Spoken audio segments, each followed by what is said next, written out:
Olá, queridos. Eu sou Isaac Vieira de Araújo, sou professor da FABERJ e dentre as disciplinas que eu ministro na FABERJ está Introdução à Filosofia. Eu vou trazer aqui um tema muito relevante para a filosofia contemporânea, que é a modernidade líquida. Quem usou essa expressão com muita propriedade foi Zygmunt Bauman.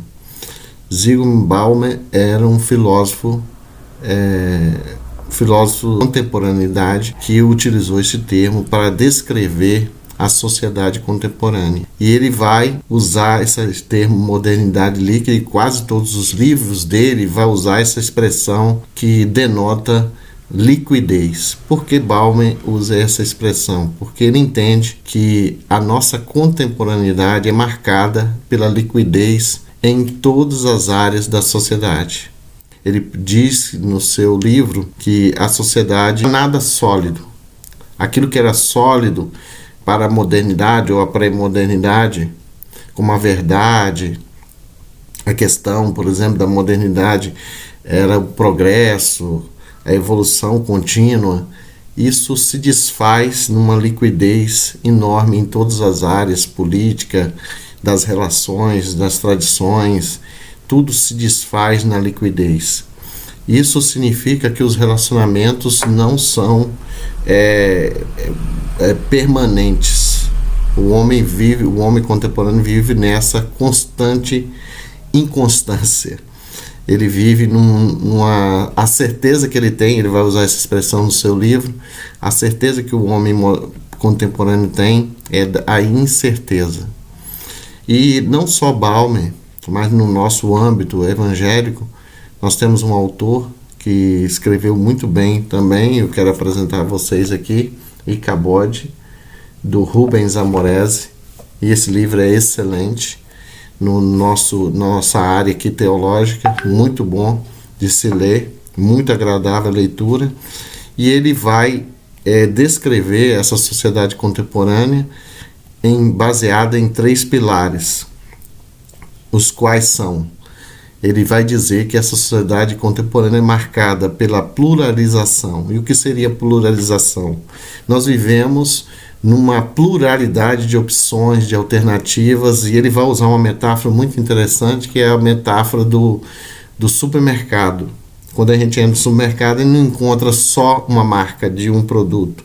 Vamos, por exemplo, um sabonete ou um creme dental, você encontra uma variedade. Essa pluralidade de opções, ela se estende à área moral e religiosa. Uma pessoa, por exemplo, do ponto de vista religioso, ele tem um leque de opções. Ele pode até fazer uma religião à la carte, do seu gosto, da sua maneira. Um dia que ele se encontra, vamos dizer, mais místico, ele vai para uma religião com essa tendência. O dia que ele se encontra mais tradicional, ele vai para uma religião com essa tendência. Ou pentecostal também vai para uma religião. Ou ele faz um misto de tudo isso. Então ele diz que nós vivemos numa sociedade assim. Esse primeiro tripé, o primeiro pilar desse tripé, que é pluralização, ele também aponta a questão da privatização, algo que Bauman também vai falar, mas com outro termo, que é o individualismo. O homem é extremamente narcisista, ele vive, uma ruptura, a privatização seria uma ruptura entre a vida pública e a vida privada, com ênfase nessa última, que a vida privada se torna o critério último de decisões. Por exemplo, se ele se sente invadido em sua moral ou costumes, ele vai dizer, me dá licença, essa é a minha vida privada. Então há uma exacerbação do individualismo.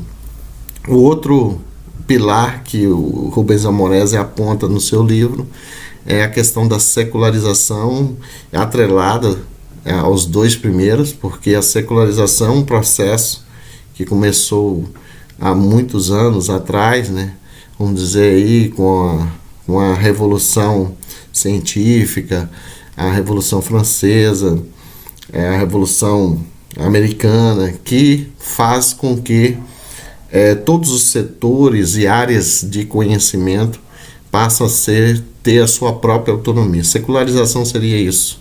A economia não é mais ditada pela igreja ou pela religião, a política, surge as ciências autônomas como a sociologia e outras ciências humanas, ciência política, etc. Tudo isso mostra que cada vez mais o homem contemporâneo ele se livra da tutela da religião.